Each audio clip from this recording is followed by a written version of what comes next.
Now we're making our way down to St Patrick's Cathedral. There's been a church on this site since 1192. The choir school has been here since 1432. And St Patrick's Cathedral is known as the National Cathedral of Ireland, and there's great rivalry between the two cathedrals. As Christ Church behind us is just the Cathedral of Dublin and Glendalough.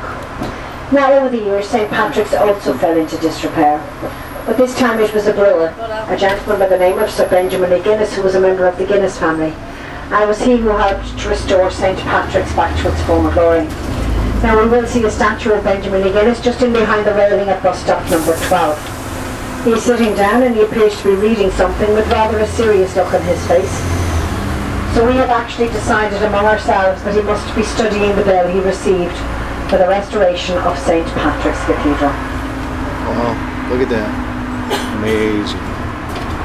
Absolutely amazing. Now folks, I suspect St Patrick's Cathedral is closed. Wow. Yes it is. There is a service about to take place. You may attend the service by all means, but you will not be permitted to walk around the cathedral. Bus stop number 12 for St Patrick's. There's Guinness. Sir Patrick Guinness. Sitting in the chair there. Nobody getting on or off, so we will continue on. The tour guide. Sir Just Benjamin. now a little roadway that we're on at the moment is called St Patrick's Close. And just beyond the graveyard, coming up in a moment on our left, is Dublin's oldest library. It's called Marsh's Library, founded by Narcissus Marsh. The books were extremely precious and they were very, very rare, and they were locked in behind cages. Now if you want to look up a book, I'm afraid you were locked into the cage with the book was not let out. When you were finished you went home, but the book stayed behind. They say the ghost of Narcissus Marsh still wanders around that library, but only at night, looking for a letter that his niece was supposed to have hidden in one of the books before she eloped. Now about to turn right onto Kevin Street. The red brick building here on your right hand side is the Deanery of St Patrick's Cathedral.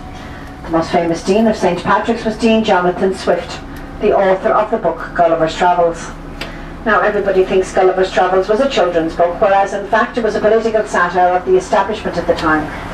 Jonathan Swift was born in Dublin, educated in Trinity College, and spent most of his early life in London enjoying London life.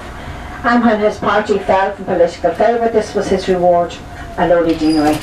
Despite his deep disappointment, he was dean here for over 32 years. He's even buried in the cathedral.